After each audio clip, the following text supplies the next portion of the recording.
Hello guys, मेरे प्यारे मेरे पहला मेहमान से जागे नाम से welcome to my new blog की स्टार्टिंग हो रही मेरी नीचे वाली आगन से। तो गाइस आज है जन्माष्टमी, मेरी सबको हैप्पी जन्माष्टमी। ये रहा आज का मौसम। तो ये रहा मौसम तो रोज़ बादल ही हैं, तो रोज़ इस तरह की मौसम दिखे। ये रहा मंदिर, ये छोटी सी मार्केट। तो आज है जन्माष्टमी, तो मेरी बेटी को मेरी ननद ने बनाया राधा, तो राधा बनाने की तैयारी हो रखी है। तो ये रहा मेरी बेटी का फाइनल लुक। ये देखो कितनी क्यूट लग रही है मेरी बेटी, कितनी स्मार्ट लग रही है। देखो ये डांस भी हो रहा है उसका। तो उसके बाद बेटे ने भी कान्हा के कपड़े पहन रखे हैं, तो उसका रोना ही नहीं थम रहा है। ये देखो फिर मेरी ननद ने भी कान्हा के कपड़े ही पहन रखे थे, तो शूट कर ही रहे थे। उसके बाद ये देखो, तो वह इसके बाद हो गया दिन का खाने बनाने का टाइम। तो बनाया मैंने खाना।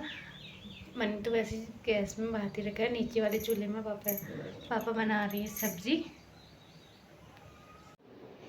तो पापा ने बना लिया था यहाँ खाना, सब्जी और दाल चूल्हे में। चूल्हे का खाना बहुत टेस्टी बनता है। उसके बाद हमने खा लिया था खाना, तो हमने खा ही लिया था। आमा थोड़ा लेट में आई, तो आमा भी खा ही रही है खाना। तो आमा ने खा लिया था खाना। उसके बाद मैंने लगाया झाड़ू। तो झाड़ू यहाँ तो हर बार गंदा कर देती मेरी बेटी रूम में, तो यहाँ फिर बार बार झाड़ू लगाना पड़ता है। नीचे वाले रूमों में इतनी बार नहीं लगाना पड़ता, क्योंकि वहाँ एक ही बार लगा लो फिर हो जाता है। तो यहाँ मुझे बार बार लगाना पड़ता है झाड़ू, क्योंकि किचन वाला रूम है यहाँ। फिर उसके ऊपर से मेरी बेटी दिन भर कभी सामान इधर फेंकती कभी उधर, तो फिर इसीलिए मुझे यहाँ बार बार झाड़ू लगाना पड़ता है। तो उसके बाद झाड़ू लग ही रहा था, तो मेरा बेटा भी उठ गया था। तो मैंने सोचा कि पहले झाड़ू लगा लेती हूँ, उसके बाद पकड़ती हूँ उसको। उसके बाद पापा ने यहाँ देखो भैंस के लिए पीस रहे थे भट्ट और चावल, क्योंकि हमारी भैंस भी आ रखी है, इसीलिए उसके खाने के लिए बना रहे थे। ये देखो फिर पापा को हंसी आ गई यहाँ पे। तो फिर जब पापा घर में रुकते तो सारा काम करते, लकड़ी भी उन्होंने ही बना रखी है ये। तो फिर शाम के 4 बज गए थे, तो मैंने पापा लोगों के लिए बनाई चाय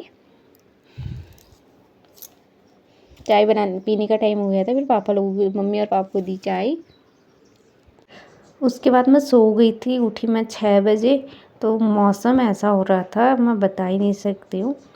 आप देख सकते हो, देखो मौसम इतनी बारिश लगी हुई थी ना, मैं बता ही नहीं सकती हूँ। क्योंकि पूरे पहाड़ों में कोहरा कोहरा, मुझे जाना था मार्केट, उसकी वजह से मैं मार्केट भी नहीं जा पाई।